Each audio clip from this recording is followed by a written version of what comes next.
Well, dear chess lovers, let's look at this position. White took on e5 and black recaptured the pawn with d takes e5. Do you think white should grab the pawn or should white ignore that pawn and do something else? That's my question to you. Please stop the video and think for yourself, what should white do in this position and what should white avoid doing as well? Folks, I'm talking about the patterns I observed as a coach of people missing the threats if the opponent's last move is a recapture, retreat, escape, or defensive looking moves. Psychologically, it becomes difficult at those moments in the heat of a battle to spot the threats we are facing.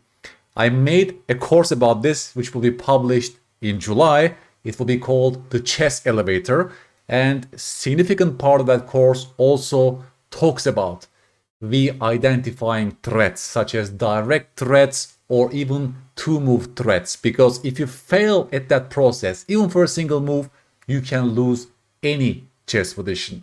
In this game, folks, the white player grabbed the pawn on e5 and they ignored the threats they were facing as a result of black's last move, and they lost their queen, also the game. What just happened here? Very interesting psychological shift. White takes on e5. He thinks that he will grab a pawn after takes and takes, right? He takes and he totally is oblivious to the change that happened after d takes e5. D takes e5 now exposed an attack of the bishop on f8 on the queen on b4, and white did not see the threat. So what is the first lesson? No matter what kind of a move it looks like for the opponent, in this case that's a recapture of a pawn, we should not just be naive and expect that nothing significant happened. We should always ask ourselves what has changed and are we facing a threat right now as a result of the opponent's move. Recaptures make people go wrong because I think psychologically they think, hey, black had no choice. They had to react to my move, right? It's also like white is dictating the game. I will take, and after they take, I will just take. It looks like you're in charge, you're in control, and you're totally oblivious to the changes that just happened. Of course, this also involves, right, guys, we having good board vision. We know which of our pieces are placed where at all times. We should see the alignment issues, right? The bishop and the queen are aligned on that diagonal, and that's very, very relevant after d takes e5. One more example, folks. That's also from a real game. The white player took on d5 and black recaptured with e takes d5. Can you tell me whether white is facing a threat right now? Yes, folks, you're a great player. If you saw now this bishop on c8 is hitting the queen on h3, right? Black's last move is a recapture that creates a devastating threat, and it's white's task to see this threat. That's why any move with the queen will solve white's problems. In the actual game, the white player says, thank you so much, because now I actually, let's say, put my bishop on a beautiful diagonal and the future is mine. And of course, black saw the queen was hanging and they took and they won the game, right? The same exact pattern to the first one. E takes d5 exposes an attack of the bishop. Pawn recaptures give new files or diagonals in chess. Think about that, right? Every pawn recapture, pawn capturing another pawn or a piece, necessarily involves new diagonals, new avenues to be opened up. In this case, we are talking about bishop's diagonals opened up as a result of pawn recaptures. And player with good board vision cannot miss those threats, cannot miss those changes, because if you do, you can lose any chess position. And that's why my course, the Chess Elevator, involve targeted puzzles like that, folks, to basically drill those things to us that we always have to pay attention to the opponent's last move and see the threats we are facing. Starting from direct threats like that, and we are gradually building up to see two-move threats also in that course. One more example, folks, when it comes to pawn recaptures, again from a real online game. Black player took on e3 and white recaptured with the pawn on e3. Can you please stop the video and tell me whether we are facing a threat right now as black? You're a great player if you saw that because of the pawn recapture, the rook is now hitting the pawn on f7. We are facing a devastating threat. In the actual game, black player didn't see it. They blindly captured the free pawn on d3, pawn hunt, poisonous pawn, and they got mated in 2 moves. The game is over, right? In this case, we are talking about pawn recaptures giving files to the rooks. First example showed us the bishop getting new avenues. Now it's a rook who is getting new avenue as a result of a pawn recapture. So we should automatize this process by engaging in those rich puzzles, by asking ourselves why we do blunder in such cases. We can actually seriously tackle this problem, which is very common for around 800 to 1000 ELO, basically. I'm talking about chess.com rapid ratings, by the way.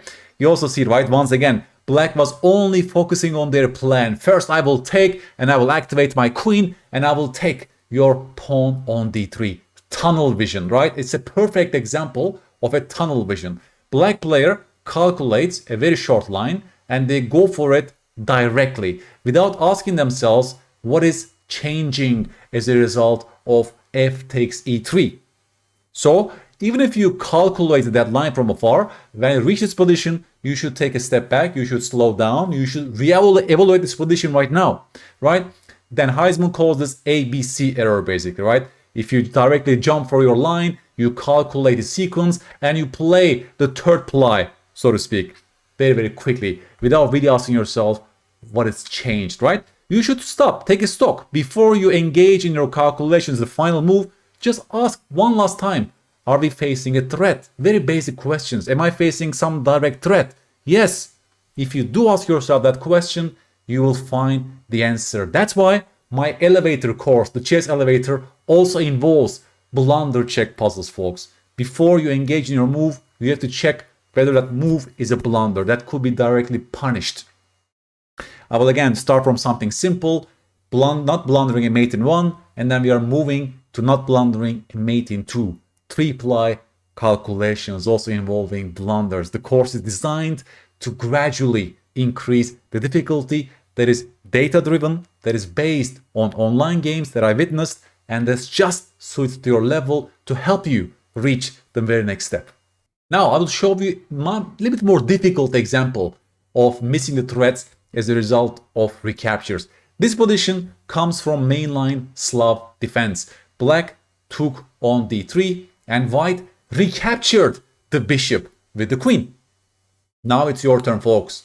Can you please tell me whether we are facing a threat right now as a result of recapture? And what should we do against that? You're a great player, folks, if you noticed that knight g5 is now a big threat because they will seriously create a concession on the king's side. If you, let's say, make the most natural move rook c8, then we are allowing them to play knight g5, and you see the problem, right? We have to play move like g6, which is creating dark square issues around our king. And that's the problem, right? That's the problem. They can even play queen h3, followed by g4, and you see we are having issues on the king's side in this position. So after bishop takes d3, queen takes d3, we see that now, as a result of the recapture, this became a big threat. So you're a great player if you found the move bishop e7. The bishop was not doing anything on this diagonal. It just returns back to e7, and we are fighting against the move knight g5. This is the main move that keeps black in the game. There's also a move like h6. That's also a good move for black in this position. It's totally designed to remove this knight g5 idea from white. You see, we cannot be naive. Just because we are forcing this exchange, we cannot miss the threats we are facing as a result. The most important question in chess in terms of algorithm is this: what would they do if I don't make a move right now? You must ask yourself this question all the time after each and every single move by your opponent. This should be automatized, and no matter what kind of a look it looks like for the opponent, in this case that was just a mere recapture, you're still facing a threat. And it's only good players that automatize this process and consistently engage in this question without even thinking, of course, because this became an automatized process in their minds.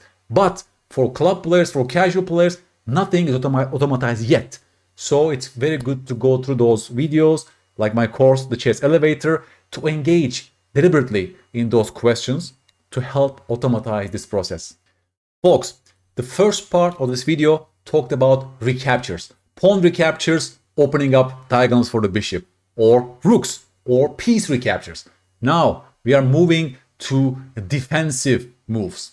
White plays the move a4 and the bishop just reacted to the threat and they moved away, right? They escaped from our attack by playing the move bishop c6.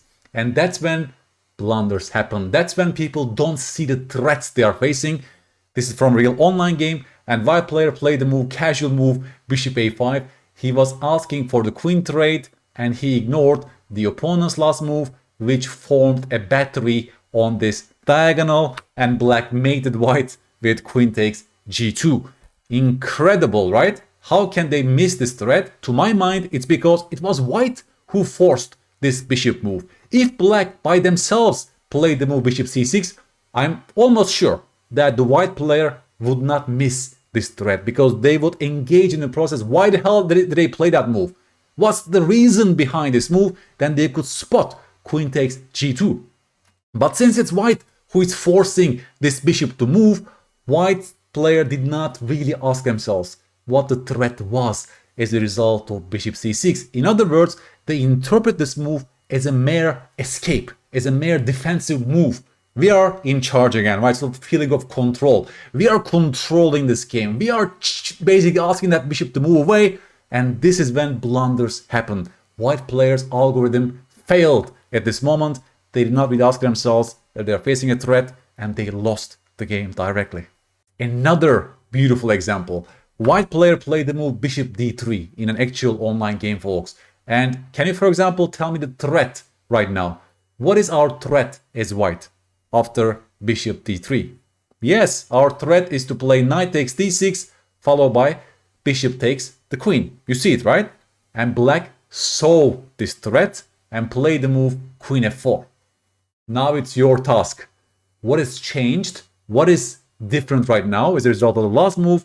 And are we facing a threat right now? Because black's queen is, at first sight, seems to be only reacting to our threat, correct? They are escaping from our threat. And you're a great player if you look deeper, if you actually saw the queen takes h2 mate is now become a devastating threat. And the white player missed this. He played the move c4 and allowed queen takes h2. That's how the game finished, folks. You see, the same problem. They are only interpreting this move as a mere escape from our attack. To white player, this move is basically forced, otherwise I will win your queen, and they don't really ask themselves the most important question in chess.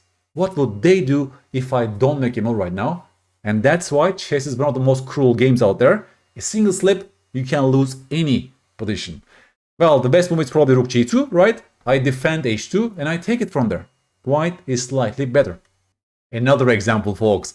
In this position, the white player played the move rook e1, hitting the knight on e5, and black player played the move rook e7. Rook e7 looks like a defensive move, don't you think? They are basically just protecting their knight on e5. On the surface, this looks like a passive move. The rook is tied down on defense of the knight, and white player went wrong. They didn't ask themselves whether they were facing a threat as a result of rook e7. Can you tell me, folks, whether we are facing a threat right now? Yes, you're a great player if you saw that if you don't make a move as white, then they will play knight f3 check, followed by rook takes e1, right? Discover check is coming and we'll lose the exchange. So rook e7, although this looks like the only defensive move, in fact creates a huge threat which white must see and address. And you're a great player if you found either rook d1 back or king f1. Both of these moves parry black's threat and white remains slightly better in this position, right? Again, just to show you what kind of an important process this is, folks. And psychologically, this happens all the time. People are failing at those steps, they are misinterpreting the opponent's moves, especially if they are recaptures, retreats, escapes, or defensive looking moves. Also, this can be used to set traps to your opponents, right? You can use this information to set traps. I'm sure they will fall for that. So if black, for example, in this position after rook e1 has several options, let's say f6 or maybe knight retreat to c6, I would say this is a great trap setter. Play the move in a practical game because there's a big chance that your opponent doesn't see your main point. Your opponent has a higher chance of misinterpreting your move rook e7. So engine will probably say f6 is better for black. Engine prefers this. But to my mind, in terms of human psychology, especially at lower levels, rook e7 is a better move, practically speaking, because your opponents won't probably see the real threat they were facing. And finally, I will give you a homework position, folks, from one of my own students' games. In this position, black player played the move knight e4, hitting the queen, and the queen just moved away to f3, right? This was last moves.